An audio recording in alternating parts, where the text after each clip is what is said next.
I went from homeless to woman of distinction in 5 years, and I'm just like, what did I do to deserve this? I merely followed my heart. I am ChaQuana McEntyre, and I am the president and founder of Family Rise Together. Our story, our history has always been told by someone else, and I wanted to be a part of the solution. And the problem that I wanted to focus on when I originally started this organization was fatherhood. I wanted to be a part of the solution to help fathers who were reintegrating back into the community. I wanted to look at it differently of how do we reintegrate them back into their lives, into their children's lives particularly. And it came from a place of having a stepfather but not having my own father, knowing that historically the data shows that a child who does not have a father, his female or male, has a higher rate of suicide, pregnancy, mental health issues.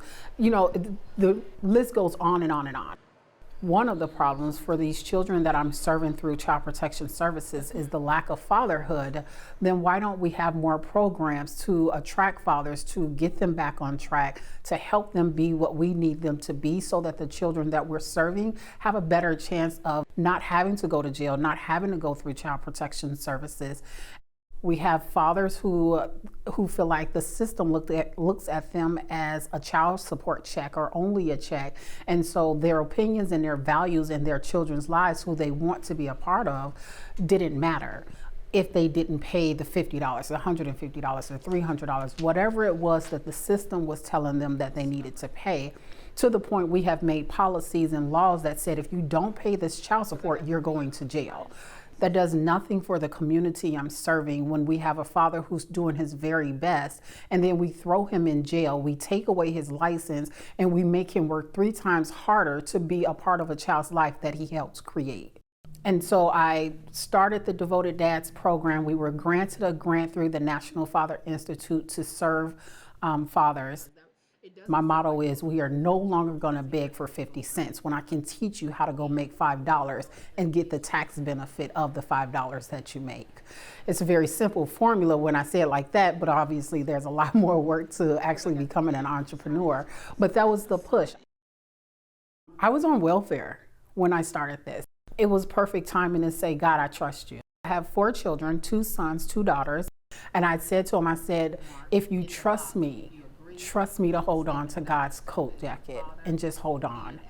So to expect them to understand, hold on to my coattail as I hold on to God's coattail, is obscene now that I'm thinking about it. But we did it. Why do you think it's different? I wish I would have did the work a lot sooner. And what I mean by that is, I wish I would have did the healing work much sooner. I wish I would have seen where my childhood traumas was affecting my ability to be the best parent I can be. In the Black community, I don't know how many people are having that conversations, but I needed my children to know that I was not their enemy. The world is harsh enough for young Black men. And so I needed them to know that I was always going to be somebody that they can come to. And that came with a lot of healing. My kids' grandmothers have been huge in my life. I've just been blessed with a lot of things and a lot of people, my ancestors, who are always supporting me and always around. Like, I just feel their spirit pushing me to do well and to do better and helping me make my decisions.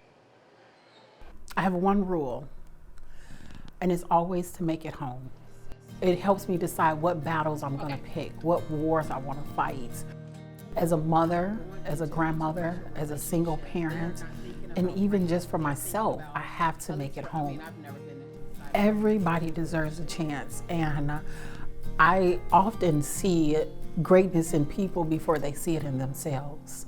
And I've seen plenty of hurt. I've seen and experienced plenty of trauma. That is a huge one for me, is making sure I see the good in people and making sure I get home every night. I do believe that Family Rise Together has a formula that is working.